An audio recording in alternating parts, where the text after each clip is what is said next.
I'd say one of the most underused aspects of generative AI is using it to take your voice and your style and create multiple pieces of content on the back end. And that's what we're going to be talking about today on Everyday AI. How you can use AI to really just create a content machine that just starts with nothing more than your voice. I'm excited to talk with today's guest. But before we do, welcome to everyone. Thank you for joining us. If you're listening on the podcast, we appreciate your support. Make sure to check out the show notes, the episode description. We always have a lot of additional resources, as well as how you can sign up for the newsletter for more information on today's show. And if you're joining us live, like, hey, Tara's beating everyone every single day. Tara, thanks for joining. If you're joining us live, get your questions in. What do you want to know about the best ways to use AI to repurpose your voice, your style? Thank you all for joining us. Chrissy, good morning to you as well. Before we get into that, as a reminder, if you are joining us live or on the live stream, and if you aren't listening yet, or if you aren't subscribed to our newsletter, like, why not? Let me know. I always like hearing, but go to youreverydayai.com. It is a free generative AI university. There's not a single source out there, not a single unbiased source that has more information on generative AI than we do. More than 200 podcasts you can go listen to, more than 200 newsletters. And you can also, hey, if you want to learn about entrepreneurship or startups or sales or whatever it is, we have it all categorized on our website. All right, but let's go over what's happening in the world of AI news. All right, so Adobe is officially getting into the AI video space. Well, they kind of already are, but in a bigger way. So Adobe's head of AI research just announced on social media that they're creating a new division called Cava. So this Adobe research introduced the Cava team, which is the co-creation for audio, video, and animation. So reportedly, this is a team of 50 researchers focused on all aspects of video creation, including music, speech, and interaction design. So Adobe also yesterday just released an AI-powered chatbot called their AI Assistant that works inside of their Adobe Acrobat program that allows you to chat with your documents of different file formats. All right, it's all the big tech titans today making the news because Meta is also in the news, showcasing some new AI-powered devices and features. So Meta CEO Mark Zuckerberg announced the development of an AI-powered wristband and AI-embedded Ray-Ban glasses as part of their mission to democratize AI technology and enhance user experience. So the new wristband one, it's really cool. We'll drop a link to it in the newsletter. You can see it. But the new EMG, which is electromyography neural interface wristband, can track gesture controls through brain waves. Yes, potentially allowing for typing and controlling devices with just hand movement. So yes, I believe the demo was them using this new EMG brain technology you wear it on your wrist. And I think they were controlling the new Meta Quest interface. But Meta is focused on making this AI technology more accessible to the masses through these innovative products. It's pretty cool to watch, if I'm being honest. Also, these wearable devices aim to capture neural activity and provide real-time assistance, making learning and understanding more familiar with your surroundings. All right. Last but not least, we got big money here at the end. Anthropic is cashing even more big checks. This time after netting a large $750 million investment. So the latest fundraising round here came from Menlo Ventures. Anthropic has raised a total of 7.3 billion with a B in investments, with big tech companies like Google, Amazon, and two Asian telecom companies contributing as well. So part of their deal with Amazon, if you didn't know this, pretty smart on Anthropic side, but part of the deal between Amazon and Anthropic includes allowing Anthropic to use a lot of cloud capacity from AWS for AI training and inference. All right. And as always, there's always more. So make sure you go sign up for our newsletter at youreverydayai.com. We always have more news, more fresh finds from across the internet, and more from our guest today. So, hey, warning, all the the SaaS founders and the Gen AI companies that bug me every day. Hey, I love hearing from you, but I don't bring companies on because I hear too many of them. But in this one's different because I actually reached out to Blaine, our guest for today. So I'll tell you why. But first, let's bring him on to the stage. All right. So There we go. Blaine Bolus is the co-founder of Cast Magic. Blaine, thanks for joining the show. Jordan, what's going on? Thanks for having me. Absolutely. So, Blaine, real quick, just tell us a little bit about what you do and what Cast Magic is, the company you co-founded. Sure. So I'm the co-founder of Cast Magic, and we're basically an all-in-one content workspace that uses your own media context. So things like it could be voice notes, media files, audio files, anything like that. And it uses it as context to write whatever sort of content that you'd like using AI. And I do have to get it out of the way. We are big Cast Magic fans. I've talked about it on the show before, maybe 2 or 3 times. It's a tool that we use every single day. So yes, I did ask Blaine. I'm like, you got to come on the show and we got to talk about it because I think it's actually a very powerful, just the concept of using AI to take your voice and create a lot of content on the backside. But Blaine, I'm curious, like, what gave you the idea to start Cast Magic? Yeah, so basically the way it started is kind of like you. I found myself in the podcasting space. I host a podcast called DTC Pod. We have over 300 episodes. And one of the biggest challenges was we'd have all these great conversations with guests that were, 30 minutes to an hour long. And then creating more either promotional content or even just like digestible content from that podcast was like really impossible. We would try to outsource it to agencies, and you'd have people like trying to like read through the transcripts and understand what was going on, and like the content that they were delivering out of it just like wasn't really cutting it for our needs. So we saw AI coming along and said, hey, what if we could basically productize everything that we're trying to outsource to agencies and people who aren't quite cutting it. So that was kind of the first version, was like build a tool to like ingest our podcast, transcribe it, and take all of that context in that transcription and turn it into all the different content assets that we would need for every different social platform, the follow-up email to the guest, the notes for our website, like all of those different content assets, just do it instantly with AI. And then once we were able to do that, we're like, wait a minute, if we can do this for like hour-long podcast conversations, like this type of functionality could really be applied to anything that involves audio or media. So whether it's your voice notes, whether it's your meetings, whether it's pulling videos from YouTube or Vimeo or Instagram or TikTok and using those as source context to build something else, like it can all be done with that infrastructure. So that was kind of like the impetus. It started as a podcast content creation tool, and then we're like, wait a minute, we can kind of use this for everything that has to do with media.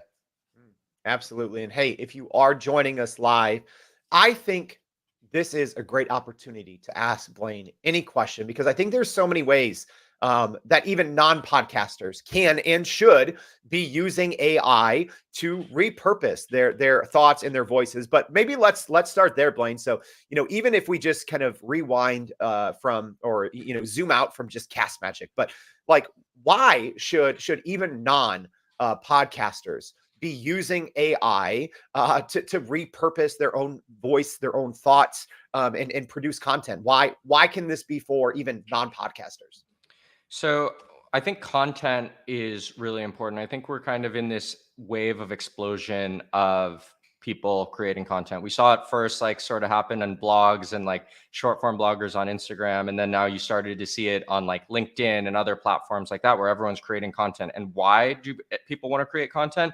Because it grows your trust, which allows you to grow your business, whatever it is, whether you're choosing to get massive scale and monetize just solely from your content and promotions that happen there. Or if you're going a little bit more niche, it may be the perfect way to generate leads for whatever it is your business is. If you have a really high ticket business, I mean, 100 views on the internet could yield a couple conversions. And the beautiful thing about content is it lets people find you. So people just generally don't love being sold to like hard and directly, but like people love finding things and discovering it. So it basic content, when you put it out and you're consistent about it, it turns what used to be like an outbound motion where you're doing cold sales and you're reaching out and you're talking to people who don't really want to hear from you, and it turns that to an inbound motion. So we're really big on content. I know you are, and a whole bunch of other businesses are really growing and thriving through just creating content consistently, putting it out there and growing your business. So that's kind of the why you should care about creating content. And then the other thing I'd say for any sort of professional is like, kind of that challenge we were talking about before with the format of a podcast or a dialogue. There's just so much information in there, and it's like information dense, but like getting it in usable formats isn't always the easiest sort of thing. So, we've seen use cases for, like, I mean, sales teams at car dealerships or sales teams that are doing online selling, like anyone who's having conversation or dialogue and trying to be like, wait a minute, what did we talk about there? I want to extract that information and I want to use it in a useful way. And people are using Cast Magic to do that, which is cool. And a comment coming in here from Ken, just saying the human connection through the human voice. Blaine, can you talk a little bit about that and how there's so many. Don't get me wrong, I love Cast Magic. We've used a handful of them, and a lot of different companies do this really well. But can you talk a little bit about the process of using your own voice, and what that opens up for creating more human sounding and more relational written content? Yeah, so I think the whole concept of human voice is amazing, and it's something that kind of like blows my mind. As a podcaster, podcasting is also such, or streaming, anything.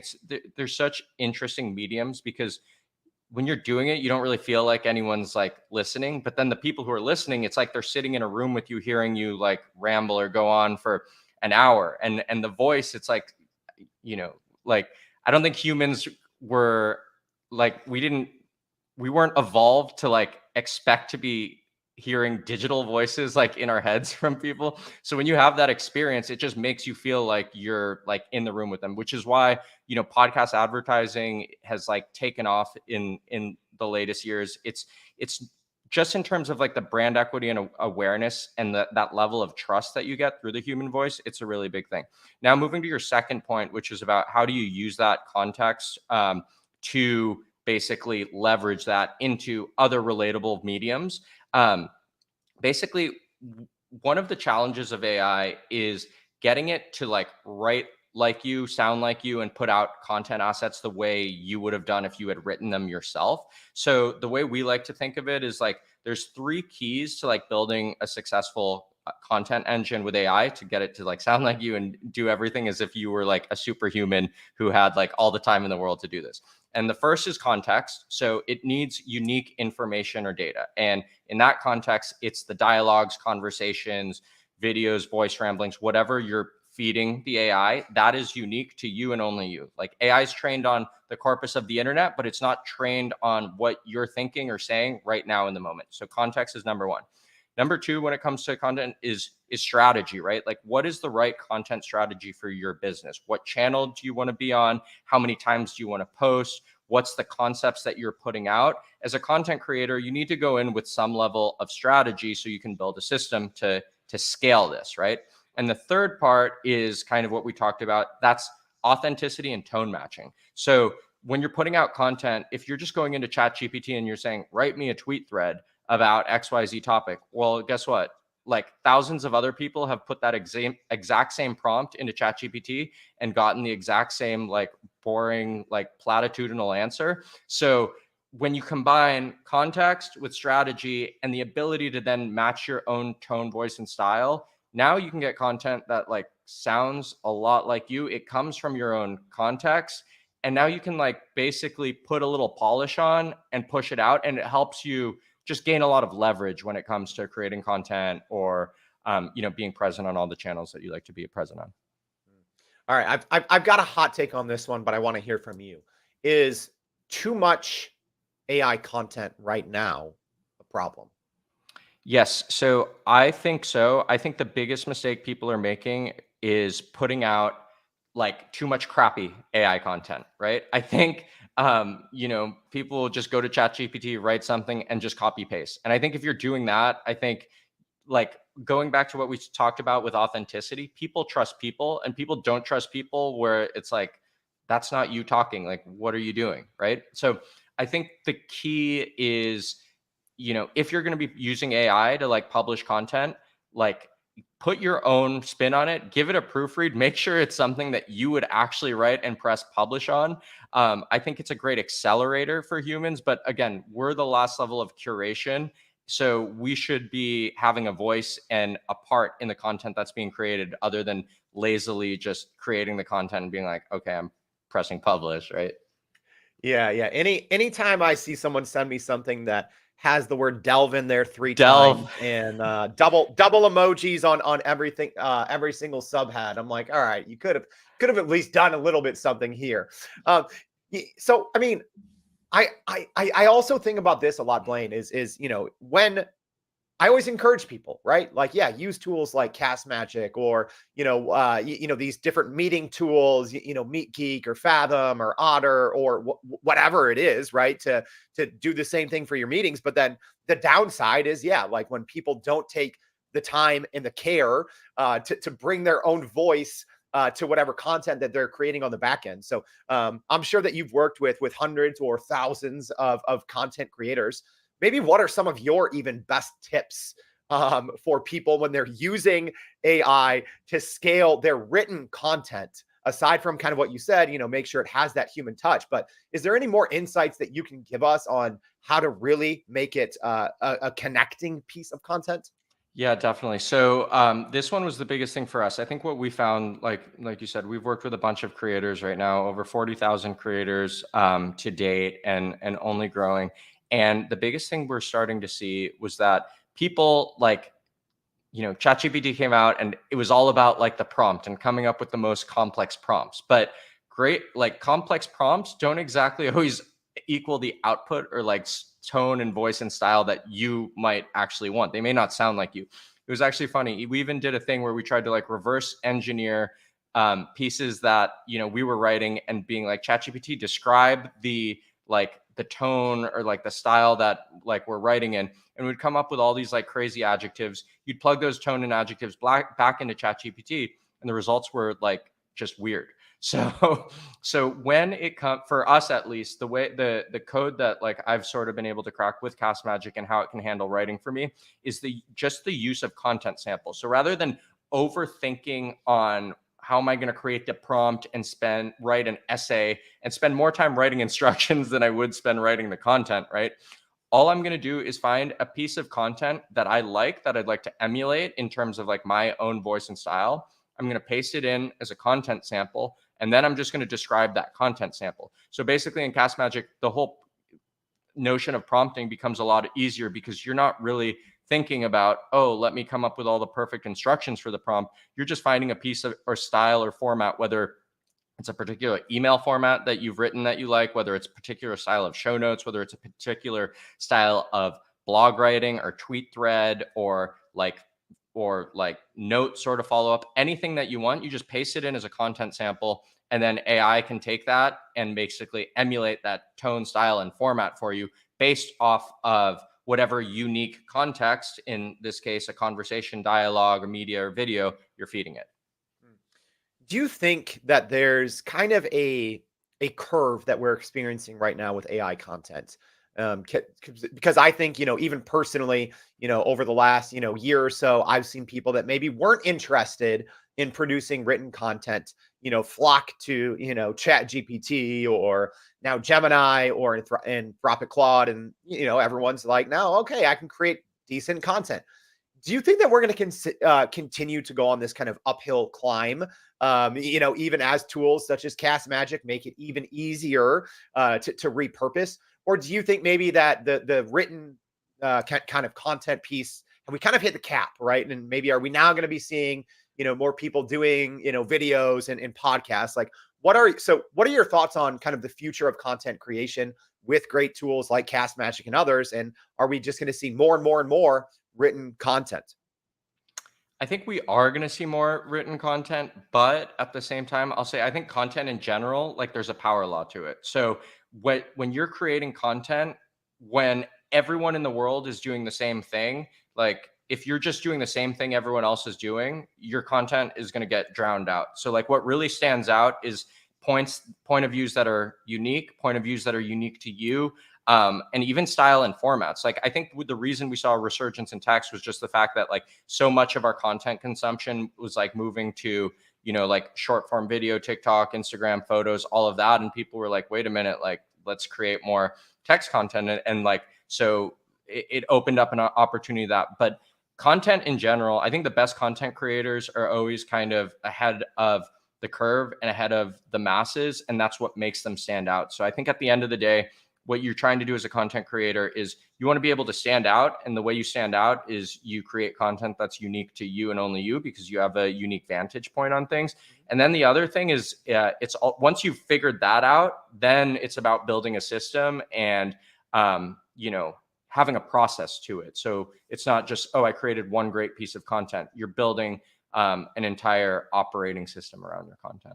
Yeah, I mean, speaking of that, that's literally what we do here at Everyday AI. So we obviously have some tools that we use on the front end, some tools that we use at the back end, but Cast Magic is a big part of our daily workflow, right? So to create a daily podcast and live stream and newsletter, it's a lot. So I'm curious. I've always had people to be like, "Oh, Jordan, tell me how you do this. Like, what tools you use." So maybe if you are interested, maybe I'll do a behind the scenes on how we produce it, how we use Cast Magic. So, if you're live, maybe just like type in the word process or something like that. Maybe if enough people want to see it, we'll do a little something special. But, Brian here even asking something similar. So Brian's asking, what are some of the automated flows that you use, Blaine, and how do you wrap AI into that? Yeah, I'm always curious how people either personally use their own products that they build, or maybe, some AI that you use maybe before or after Cast Magic.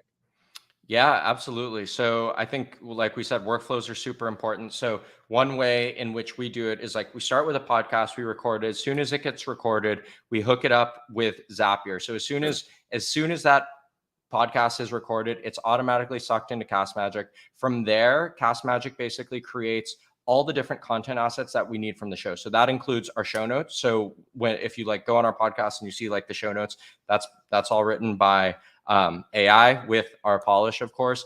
It automatically writes our email follow-up to our guests. It automatically writes the first draft of our newsletter that we send out via email every week.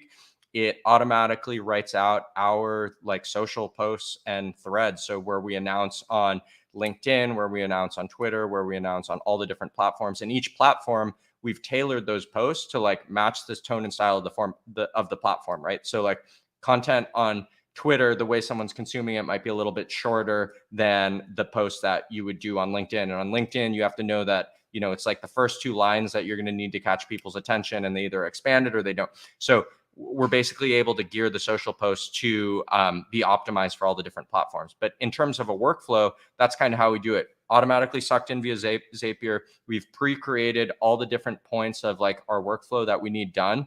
And then we're automatically able to send it again via Zapier to all those different end destinations that we're posting and creating content to. So even like the email, all I do is in Cast Magic, I hit like one button and it automatically queues it up in my email draft, and then I can just send it out from there. So that's kind of how we bring it into our workflow.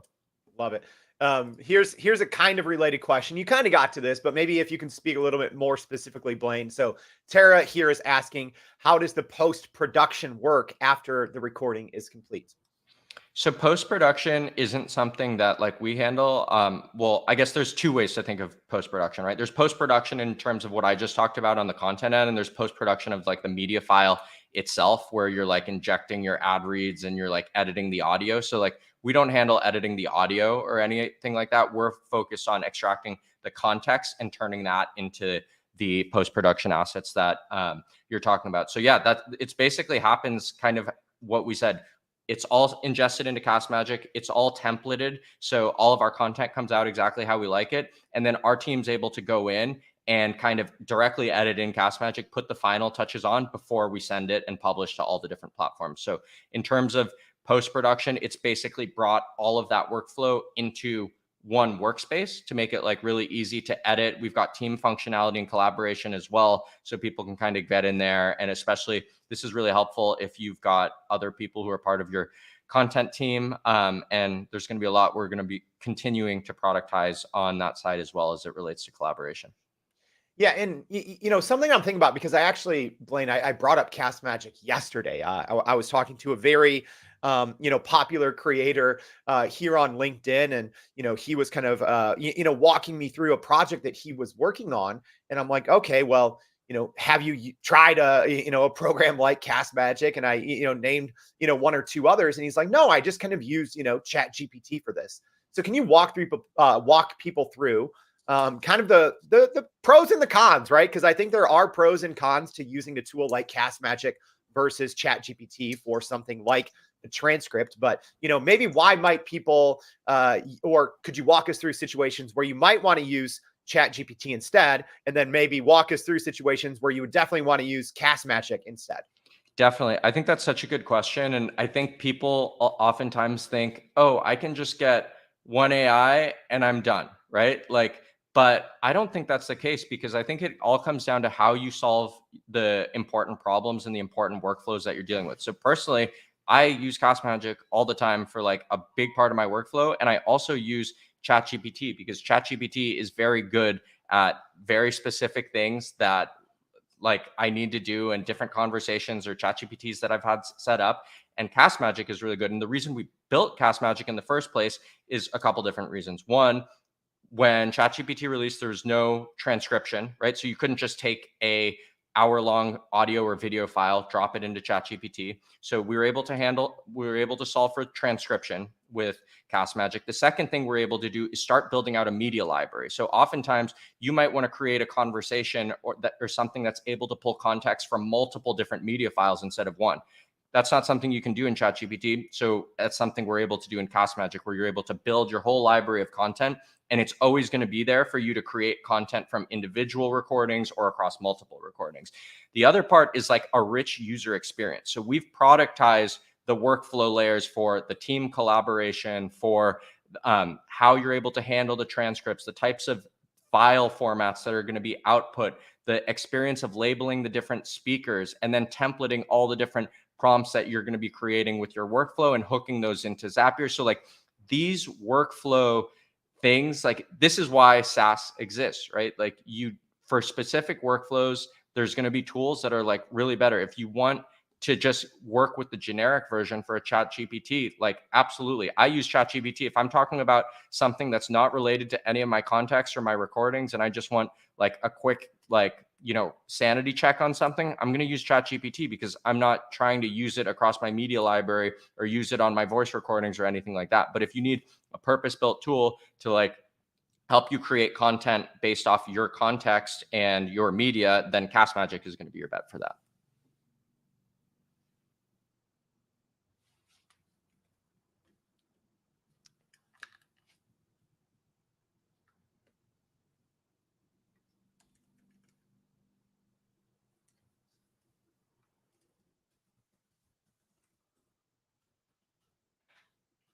Jordan, can you hear me?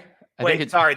There we go. There we go. I Yeah, think you were muted there for that. Were Yeah, you there we muted go. for that? So asking here another question, if Cast Magic plans to use video in the future for someone that has a video podcast. Yeah, definitely. We actually just released our first beta of our video product. So, well, currently, if you ingest video, like you can see, and you can clip out the video right now based on the transcript. So, if there's a portion that you're like, one of the things we do in Cast Magic, we identify all the parts that would be like great clips or like, quotable sort of moments from the episode.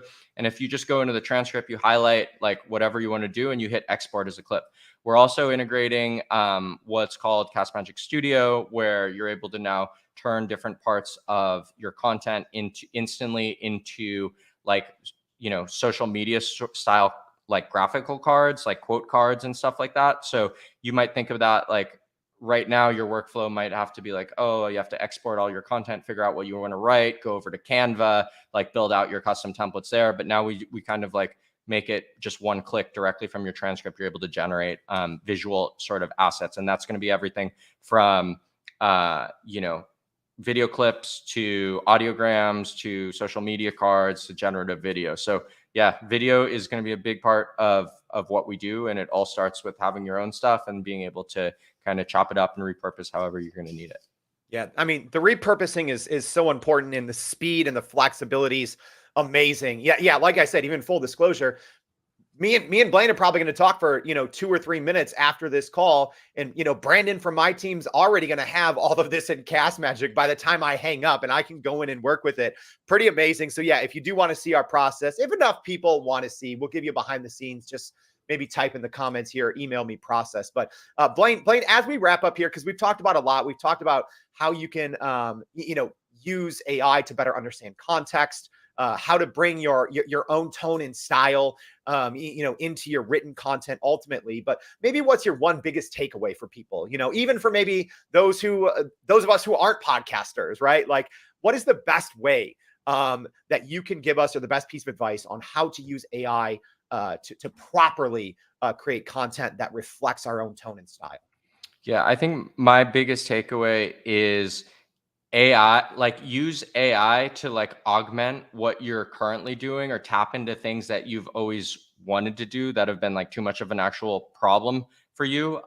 So I would say number one, like try things, but try things intentionally, right? Like you want to use AI not just because like it's cool and like there's a bunch of like new tools coming out every single day, but you want to use things that actually solve a problem and have value for you. And then once you're there, my other takeaway is at the end of the day, you want to stay authentic to yourself. So definitely leverage AI, but like make sure you're putting your own polish on it and not just blindly posting, because at the end of the day, authenticity with your audience does matter. And at the end of the day, you're the one who's curating what you're publishing, what your relationship is with your audience, your community, etc. So that's not something you want to abuse and lose by just posting a bunch of content that says, as we delve into our conversation today, which is clearly AI generated. So that's my takeaway.